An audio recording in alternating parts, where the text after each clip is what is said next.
Hi everyone, welcome back to my channel. ಇದು ನನ್ನ weight loss ಜರ್ನಿಯ ಡೇ 2 ವಿಡಿಯೋ ಆಗಿರುತ್ತೆ. ಮೊದಲಿಗೆ ಬೆಳಿಗ್ಗೆನೆ ಎದ್ದು ಫ್ರೆಶ್ ಅಪ್ ಎಲ್ಲ ಆಗಿ ಇವತ್ತು ನನ್ನ ವೆಯ್ಟ್ ಚೆಕ್ ಮಾಡ್ಕೊಳ್ತಾ ಇದ್ದೀನಿ. ನೋಡ್ತಿರ್ಬೋದು, ಸ್ವಲ್ಪ ಮಟ್ಟಿಗೆ ನನ್ನ ವೆಯ್ಟ್ ಕಡಿಮೆ ಆಗಿದೆ.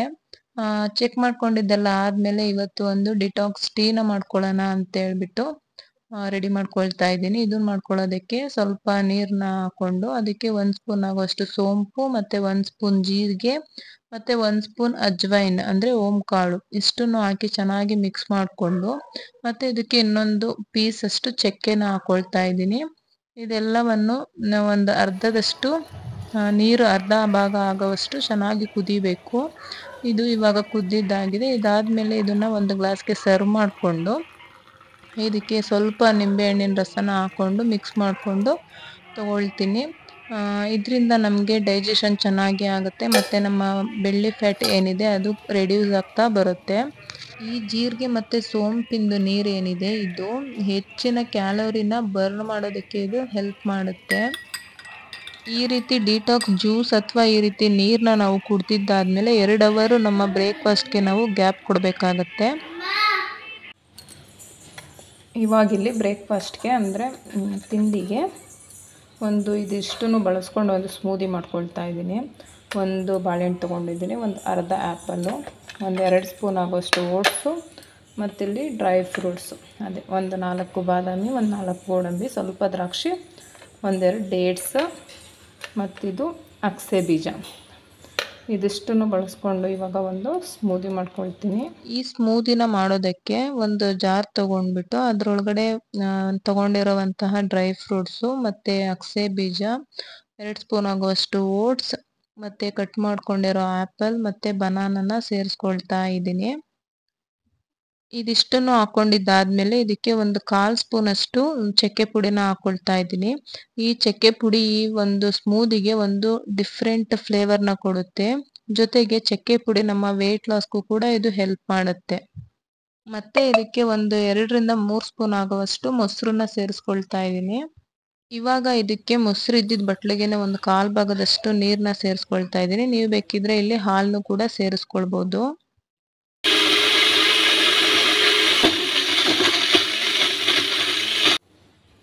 ಸೊ ಇವಾಗ ಬನಾನಾ ಆ್ಯಪಲ್ ಸ್ಮೂದಿ ರೆಡಿ ಆಯಿತು.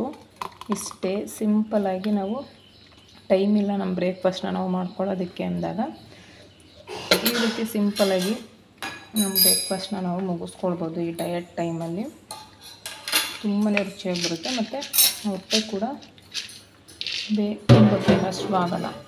ಮತ್ತು ಇದಕ್ಕೆ ಸ್ವಲ್ಪ ಕುಂಬಳಕಾಯಿ ಬೀಜನ ಹಾಕ್ಕೊಳ್ತಾ ಇದ್ದೀನಿ. ಅದ್ರ ಜೊತೆ ಸ್ವಲ್ಪ ಸನ್ಫ್ಲವರ್ ಸೀಡ್ಸ್, ಸೂರ್ಯಕಾಂತಿ ಬೀಜನ ಹಾಕ್ಕೊಳ್ತಿದ್ದೀನಿ. ನಾನು ಈ ಸ್ಮೂದಿನ ಒಂದು 9:30 ಟೈಮಲ್ಲಿ ತೊಗೊಂಡೆ. ಇದಾಗಿದ್ದಾದಮೇಲೆ ಮಧ್ಯಾಹ್ನದವರೆಗೂ ನಾನು ಏನು ಕೂಡ ತಿನ್ನಲಿಲ್ಲ. ನಿಮಗೆ ಬೇಕು ಅಂದರೆ ಸಲಾಡ್ ಅಥವಾ ಸೌತೆಕಾಯಿ ಇಲ್ಲ ಮಜ್ಜಿಗೆ ಈ ರೀತಿ ಏನಾದರೂ ನೀವು ತೊಗೊಳ್ಬೋದು ಒಂದು 11 ಗಂಟೆ ಟೈಮಲ್ಲಿ. ನಾನಿವಾಗ ಇಲ್ಲಿ ಮಧ್ಯಾಹ್ನದ್ದು ಊಟಕ್ಕೆ ರೆಡಿ ಮಾಡ್ಕೊಳ್ತಾ ಇದ್ದೀನಿ.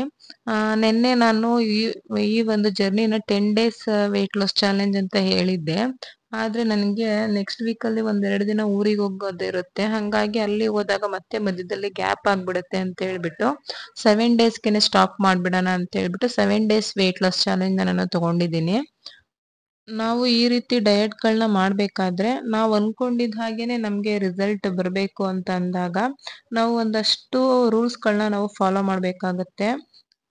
ಈ ರೀತಿ ಫುಡ್ ರುಟೀನ್ ಡಯಟ್ ಜೊತೆಗೆ ನಾವು ಒಂದಷ್ಟು ರೂಲ್ಸ್ಗಳನ್ನ ಫಾಲೋ ಮಾಡಿದರೆ ಅಷ್ಟೇ ನಮಗೆ ವೆಯ್ಟ್ ರೆಡ್ಯೂಸ್ ಆಗ್ತಾ ಬರೋದು. ಈ ಒಂದು ಜರ್ನಿಲಿ ನಾವು ಕಂಪ್ಲೀಟಾಗಿ ಸ್ವೀಟ್ನ ತಿನ್ನೋದನ್ನು ಸ್ಟಾಪ್ ಮಾಡಬೇಕು. ಈ ಸಕ್ಕರೆ ಆಗಲಿ ಇಲ್ಲ ಬೆಲ್ಲ ಆಗಲಿ ಅಥವಾ ಅಂಗಡಿಲಿ ಸಿಗೋ ಸ್ವೀಟ್ಸ್ಗಳು ಇದೆಲ್ಲವನ್ನು ನಾವು ಸ್ಟಾಪ್ ಮಾಡಬೇಕಾಗತ್ತೆ. ಇದ್ರ ಜೊತೆಗೆ ಕಾಫಿ ಕುಡಿತಿದ್ರೆ ಇಲ್ಲ ಮತ್ತು ಟೀ ಕುಡಿತಿದ್ರೆ ಅದೆರಡನ್ನೂ ಕೂಡ ನಾವಿಲ್ಲಿ ಸ್ಟಾಪ್ ಮಾಡಬೇಕಾಗತ್ತೆ. ಅವಾಗಷ್ಟೇ ನಮಗೆ ವೆಯ್ಟ್ ಕಡಿಮೆ ಆಗ್ತಾ ಬರೋದು. ಮತ್ತು ಇದ್ರ ಜೊತೆಗೆ ಒಂದು 10ರಿಂದ ಇಲ್ಲ 15 ನಿಮಿಷ ಆದ್ರೂ ನಾವು ಯಾವುದಾದ್ರೂ ಒಂದು ಆ್ಯಕ್ಟಿವಿಟಿಲಿ ನಮ್ಮನ್ನು ನಾವು ತೊಡಗಿಸ್ಕೊಳ್ಬೇಕಾಗತ್ತೆ. ಅಂದರೆ ವಾಕಿಂಗ್ ಇಲ್ಲ ಜಾಗಿಂಗು ಇಲ್ಲ ಸಿಂಪಲ್ ಆಗಿರೋ ಎಕ್ಸಸೈಸಸ್ಸು, ಯೋಗ ಇದೆಲ್ಲವನ್ನು ನಾವು ಫಾಲೋ ಮಾಡಿದ್ರೆ ಅಷ್ಟೇ ನಮಗೆ ನಾವು ಅಂದ್ಕೊಂಡಿದ್ದ ಹಾಗೇ ನಮ್ಮ ವೆಯ್ಟ್ ರಿಡ್ಯೂಸ್ ಆಗೋದು. ಮತ್ತು ನಾವು ಡಯಟಲ್ಲಿರೋ ಅಷ್ಟು ದಿನವೂ ನಾವು ಬೇಕ್ರಿಲಿ ಸಿಗೋ ಪದಾರ್ಥಗಳು ಮತ್ತು ಜಂಕ್ ಫುಡ್ಸು ಮತ್ತು ಎಣ್ಣೆಲಿ ಕರಿದ ಪದಾರ್ಥಗಳು ಇದ್ಯಾವುದನ್ನು ಕೂಡ ನಾವು ತಿನ್ನಬಾರ್ದು. ತಿಂದರೆ ನಮಗೆ ವೆಯ್ಟ್ ರೆಡ್ಯೂಸ್ ಆಗೋದು ಅಷ್ಟು ಗೊತ್ತಾಗಲ್ಲ. ಮತ್ತು ನಾವು ಬೆಳಿಗ್ಗೆಯಿಂದ ರಾತ್ರಿ ಮಲಗೋವರೆಗೂ ಒಂದು 3ರಿಂದ 4 ಲೀಟರ್ ನೀರನ್ನು ನಾವು ಕುಡಿಬೇಕು. ಇದಿಷ್ಟು ಪಾಯಿಂಟ್ನ ನಾವು ಈ ಜರ್ನಿಲಿ ನಾವು ಫಾಲೋ ಮಾಡಿಕೊಂಡು ಬಂದರೆ ಈ ವೆಯ್ಟ್ ಲಾಸ್ ಚಾಲೆಂಜ್ ಮುಗಿಯೋ ಅಷ್ಟರಲ್ಲಿ ನಮಗೆ ಖುಷಿಯಾಗೋ ರೀತಿ ನಮ್ಮ ವೆಯ್ಟ್ ಲಾಸ್ನ ನಾವು ನೋಡ್ಬೋದು. ಇವತ್ತು ಮಧ್ಯಾಹ್ನದ ಊಟಕ್ಕೆ ಚಪಾತಿ ಜೊತೆ ಬೀಟ್ರೂಟ್ ಪಲ್ಯನ ತಿನ್ನೋಣ ಅಂತೇಳ್ಬಿಟ್ಟು ಪಲ್ಯ ರೆಡಿ ಮಾಡಿಕೊಂಡೆ. ನೀವಿಲ್ಲಿ ನೋಡ್ಬೋದು, ಚಪಾತಿಗೆ ನಾನಿಲ್ಲಿ ಒಂದು ಸ್ವಲ್ಪನೂ ಎಣ್ಣೆ ಹಾಕ್ಕೊಂಡಿಲ್ಲ, ವಿತೌಟ್ ಆಯಿಲ್ ನಾನು ಚಪಾತಿನ ಬೇಯಿಸ್ಕೊಳ್ತಾ ಇದ್ದೀನಿ. ಪಲ್ಯಕ್ಕೂ ಅಷ್ಟೇ ನಾನು ಒಂದು 2 ಸ್ಪೂನ್ ಆಗೋಷ್ಟು ಅಷ್ಟೇ ಎಣ್ಣೆನ ಬಳಸಿರೋದು. ಈ ಡಯಟ್ನ ನೀವು ಫಾಲೋ ಮಾಡಬೇಕಾದ್ರೆ ನಾವು ತಿನ್ನೋ ಊಟದಲ್ಲಿ ಎಣ್ಣೆನೂ ಕೂಡ ಕಡಿಮೆ ಆಗ್ತಾ ಬರಬೇಕು. ನಾನಿಲ್ಲಿ ನನ್ನ ಫುಡ್ ರೂಟೀನ್ನ ನಾನು ಏನು ಮಾಡ್ಕೊಳ್ತಾ ಇದ್ದೀನಿ ಅದನ್ನೇ ನೀವು ಫಾಲೋ ಮಾಡಬೇಕು ಅಂತ ಏನಿಲ್ಲ. ನಾನು ತೋರಿಸ್ತಿರೋದು ನಿಮಗೆ ಒಂದು ಐಡಿಯಾ ಬರಲಿ ಅಂತೇಳ್ಬಿಟ್ಟು. ನಿಮಗೆ ಚಪಾತಿ ಮಾಡ್ಕೊಳ್ಳೋದಕ್ಕಾಗಲ್ಲ ಅಂದರೆ ಒಂದು ರಾಗಿ ದೋಸೆ ಮಾಡ್ಕೊಳ್ಬೋದು, ಇಲ್ಲ ರವೆ ದೋಸೆ ಮಾಡ್ಕೊಳ್ಬೋದು, ಇಲ್ಲ ಬೀಟ್ರೂಟ್ ಇಲ್ಲ ಅಂತೇಳಿದ್ರೆ ಬೇರೆ ಯಾವುದಾದ್ರೂ ಸೊಪ್ಪಿನ ಪಲ್ಯನೋ ಇಲ್ಲ ಬೇಳೆ ಹಾಕ್ಬಿಟ್ಟು ಯಾವುದಾದ್ರೂ ಒಂದು ದಾಲ್ ಆದ್ರೂ ನೀವು ಮಾಡ್ಕೊಳ್ಬೋದು. ಈ ಒಂದು ಮೆಥಡಲ್ಲಿ ನಿಮಗೆ ಈಸಿ ಆಗೋ ಥರ ಮತ್ತು ನಿಮಗೆ ಸಿಂಪಲ್ಲಾಗಿ ಮಾಡ್ಕೊಳ್ಳೋ ರೀತಿ ನೀವು ಚೇಂಜಸ್ನ ನೀವು ಮಾಡ್ಕೊಳ್ಬೋದು. ಇವಾಗ ಮಧ್ಯಾಹ್ನ 1 ಗಂಟೆ ಆಗಿದೆ. ಸೊ ನಾನು ಪ್ಲೇಟ್ನ ರೆಡಿ ಮಾಡ್ಕೊಳ್ತಾ ಇದ್ದೀನಿ. ಒಂದು ಚಪಾತಿ ಜೊತೆಗೆ ಒಂದು 2 ಸ್ಪೂನ್ ಆಗುವಷ್ಟು ಪಲ್ಯನ ಹಾಕ್ಕೊಂಡಿದ್ದೀನಿ. ನೀವಿಲ್ಲಿ ಪಲ್ಯನ ಇನ್ನೂ ಸ್ವಲ್ಪ ಜಾಸ್ತಿನೂ ಕೂಡ ತೊಗೊಳ್ಬೋದು. ಇದ್ರ ಜೊತೆ ಸ್ವಲ್ಪ ಸೌತೆಕಾಯಿ ಮತ್ತು ಕ್ಯಾರೆಟು ಮತ್ತು ಇವತ್ತು ಮೂಲಂಗಿನ ಆ್ಯಡ್ ಮಾಡ್ಕೊಂಡಿದ್ದೀನಿ. ಸೊ ಮೂಲಂಗಿಯಿಂದ ನಮಗೆ ಕಾನ್ಸ್ಟಿಪೇಷನ್ ಪ್ರಾಬ್ಲಮ್ ಸ್ವಲ್ಪನೂ ಬರಲ್ಲ. ಜೊತೆಗೆ ಈ ಎಲ್ಲ ಹಸಿ ತರಕಾರಿಗಳಿಂದ ನಮ್ಮ ದೇಹಕ್ಕೆ ಬೇಕಾಗಿರುವಂತಹ ಫೈಬರ್ ನಮಗೆ ಚೆನ್ನಾಗಿ ಸಿಗುತ್ತೆ. ಇದಿಷ್ಟು ಊಟ ನಮ್ಮ ಮಧ್ಯಾಹ್ನಕ್ಕೆ ಸಾಕಾಗುತ್ತೆ. ನಿಮಗೆ ಇನ್ನೂ ಇದೆಲ್ಲನೂ ತಿಂದಾದ್ಮೇಲೆ ಇನ್ನೂ ಹಸಿವಿದೆ ಅಂತೇಳಿದ್ರೆ ಇನ್ನೂ ಒಂದು ಅರ್ಧ ಚಪಾತಿನ ನೀವು ತಿನ್ಬೋದು, ಇಲ್ಲ ಇನ್ನೂ ಸ್ವಲ್ಪ ಪಲ್ಯನೂ ಕೂಡ ಹಾಕ್ಕೊಂಡು ನೀವು ತಿನ್ಬೋದು. ನನಗೆ ಇದಿಷ್ಟೇ ಸಾಕು ಅಂತ ಅನ್ನಿಸ್ತು. ಇದಿಷ್ಟನ್ನು ತಿಂದಾದ್ಮೇಲೆ ಮತ್ತೆ ನಾನು ಸಂಜೆ ಸ್ನ್ಯಾಕ್ ಟೈಮ್ಗೆ ಏನೂ ಮಾಡ್ಕೊಂಡಿಲ್ಲ. ಇನ್ನು ನೈಟ್ 8 o'clock ಡಿನ್ನರ್ನೇ ನಾನು ತಿಂದಿದ್ದು.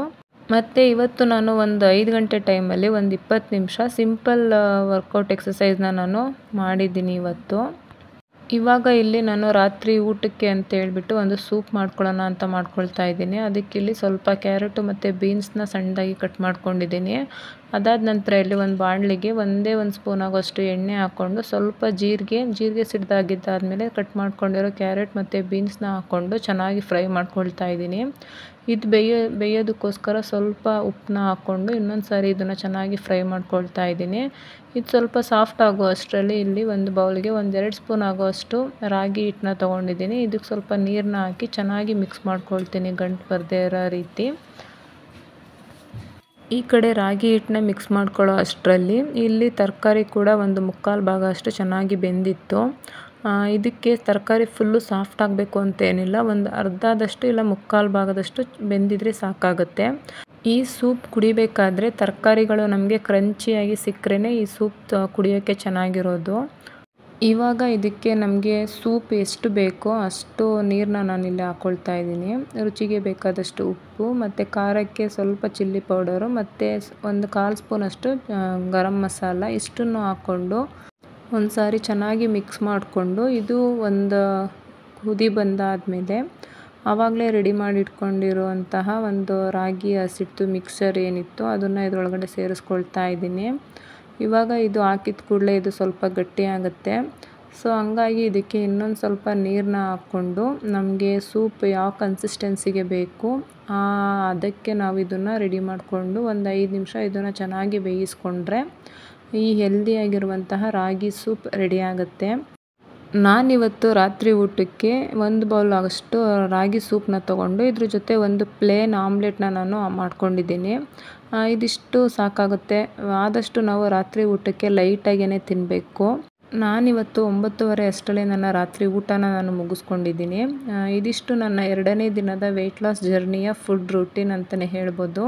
ನೋಡಿದ್ರಲ್ವ ಡೇ ಫಸ್ಟ್ಗೂ ಮತ್ತು 2ನೇ ದಿನಕ್ಕೂ ವೆಯ್ಟ್ ಎಷ್ಟು ಕಡಿಮೆ ಆಗಿದೆ ಅಂತೇಳ್ಬಿಟ್ಟು. ಈ ವಿಡಿಯೋ ನಿಮಗೆ ಇಷ್ಟ ಆದರೆ ಲೈಕ್ ಮಾಡಿ ಮತ್ತು ನಿಮ್ಮ ಫ್ರೆಂಡ್ಸ್ ಆ್ಯಂಡ್ ಫ್ಯಾಮಿಲಿಗೂ ಕೂಡ ಶೇರ್ ಮಾಡಿ. ಮತ್ತು ಸಬ್ಸ್ಕ್ರೈಬ್ ಮಾಡದೆ ಯಾರು ನೋಡ್ತಾ ಇದ್ದೀರಾ ಪ್ಲೀಸ್ ಅವರೆಲ್ಲ ಸಬ್ಸ್ಕ್ರೈಬ್ ಮಾಡಿಕೊಂಡು ವೀಡಿಯೋಸ್ನ ನೋಡಿ. ಸಿಗ್ತೀನಿ ನಾಳಿನ ವಿಡಿಯೋದಲ್ಲಿ. Thank you.